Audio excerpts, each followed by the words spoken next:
Donc le rendez-vous santé, comme son nom l'indique, est un rendez-vous médical destiné aux migrants primo-arrivants, c'est-à-dire en France depuis moins de 4 à 6 mois.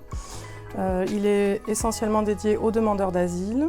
C'est une consultation médicale réalisée conjointement avec un médecin, un infirmier dans les locaux de l'OFII. C'est un examen de dépistage et de prévention adapté à chaque individu, personnalisé, qui s'adresse aussi aux mineurs accompagnés et pour lesquels on peut avoir recours à un interprétariat téléphonique professionnel si besoin.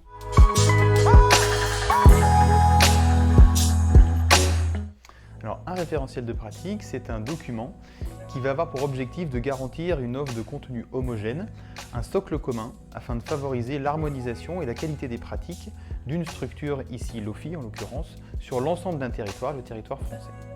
C'est un document qui a été structuré par thématique de prévention, qui va décrire quels examens et quelles interventions à proposer à quelle personne et à quel moment de son parcours de vie ou de santé.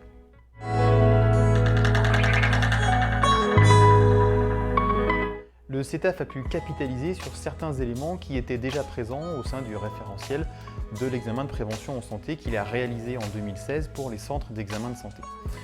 Ce référentiel a été adapté et enrichi compte tenu des différences que l'on peut percevoir entre les populations reçues dans les centres d'examen de santé et celles qui sont reçues à l'OFII.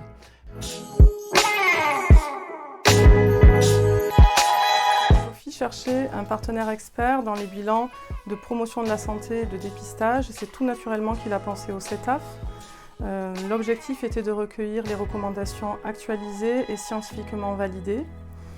Cette collaboration a été très fructueuse, l'OFII apportant son expérience avec le public migrant et elle a été rendue possible en 2019 grâce à l'accord du DG de la CNAM, M. Revel Nicolas.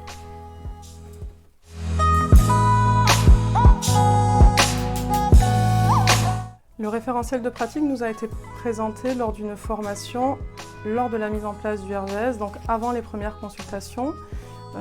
Il nous a servi de socle de réflexion pour construire le RVS.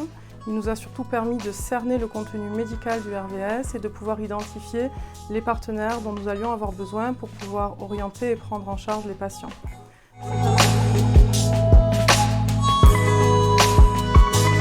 Il est important de comprendre qu'un référentiel de pratique, ce n'est pas du tout le déroulé du rendez-vous santé. Il ne s'agit absolument pas de réaliser tout ce qui est présent dans le référentiel. C'est un cadre d'exercice commun et partagé par l'ensemble des professionnels de santé de l'OFII.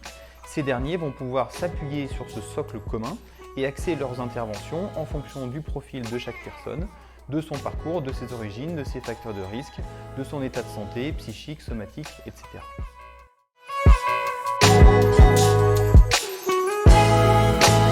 Aujourd'hui, 6 mois après le début des RVS, il a pris sa place comme support pour améliorer nos pratiques et surtout les harmoniser. Réciproquement, avec l'expérience de terrain, nous proposons des pistes d'amélioration que nous partageons avec nos confrères des autres territoires.